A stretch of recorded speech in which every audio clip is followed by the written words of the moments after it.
What is up, ladies and gents? Beast here with a different kind of video. Normally we post some Fortnite plays or a guide, but today I wanted to talk about the Division 2. Tom Clancy's Division holds a special place in my heart as it was one of the first games I made YouTube videos or streams on.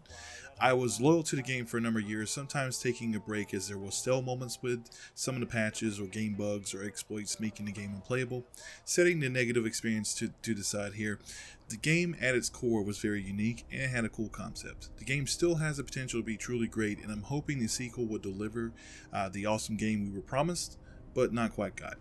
I've compiled a list of things the sequel needs to fix or enhance from the first game, and with that out of the way, let's get into the top 10 things the Division 2 needs. Part 1. Starting with number 1, expanding the skill and talent trees. Division 1 offered 3 skills in each of the 3 classes, being it medical, tech, or security, and for the most part, security skills were pretty much untouched, so offering better options in this category will give players more options to narrow down their classes and give the game the RPG aspect that it has been missing.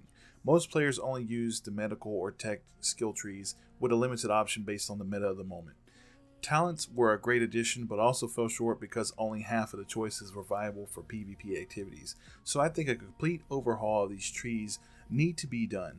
For example, if you want to be a healer for your team, you should only want to spec into things that boost your healing skills and help you keep you and your teammates alive longer. But if you want to be a tank, there should be options to spec into that type of class only as well as for a DPS class or a skill class, etc. Give players more talents and skills as well, but limit the classes. Also, no hybrid classes should be offered. Sorry boys. On to the next topic, we have number 2. More options for explosives and an easier game mechanic for throwing nades. The last part might be a personal preference, but with the majority of shooters, grenade mechanics are as fairly simple as with throwing at the press of a bumper. The Division had a grenade button on the D-pad, which is very unique but feels very awkward for someone first coming into that type of game. The Division also has different grenade options such as frag, incendiary, shock, EMP, tear gas, and flashbang, but with Division 2, the devs could offer additional explosives like C4 or Semtex, sticky bombs, knockout gas, claymores, or even something like a bouncy Betty mine. Number 3, we have the ability to travel to more locations in New York or in North America. Other than the starting point area for the first game, players could only stay within Manhattan during the end game.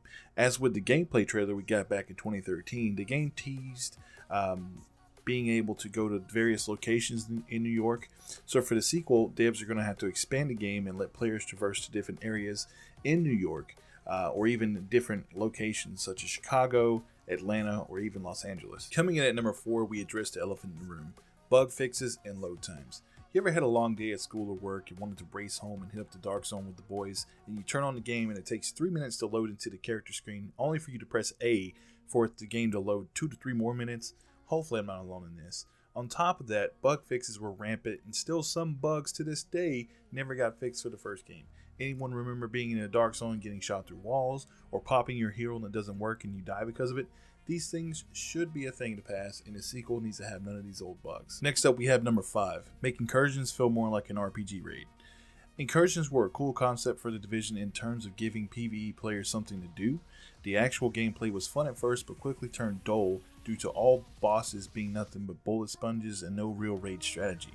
You just fought waves of enemies and then attacked a boss and rinse and repeat. Taking a note from Bungie and its raid system, Massive can definitely improve incursions to be both challenging and fun, whether it be the first attempt or the 100th. Number 6, we were all surprised to see someone in the E3 gameplay reveal playing along with friends with a tablet, and not only that, but controlling a drone that can reveal enemy locations and attack enemies. Sadly, we never got that drone release, so Massive can really win back player favor with giving us this drone in the upcoming game. So come on, give us a drone. We were supposed to get it the first time. Number 7, more enemy classes and factions. After playing the game for a year or two, looking at the same ranker gangs, cleaners, rioters, and last man battalion soldiers was really stale. Not only that, but the bosses were always the same cookie cutter enemy for that faction. The sequel needs to give us more factions to fight against, and a variety of elites and named enemies would be a welcome addition to the core of the game. And at number 8, we have allowing players to join guilds or clans. Upon completion of the core story missions of the game, players were pretty much limited to redoing story missions on a harder difficulty for loot, or completing side quests to build up their home base. Outside of the Dark Zone, there was not much else to do until the Underground DLC released. Going back to the more RPG-centric aspects of the game, have players join NPC guilds to have access to more lore, completing main quests and side quests, and scoring guild-specific loot. Allow players to create clans can help players come together and form incursion teams, dark zone squads, and help with the social aspects of the game. Also, giving clan challenges and weekly assignments can offer guild-specific loot, and that will entice players to form groups.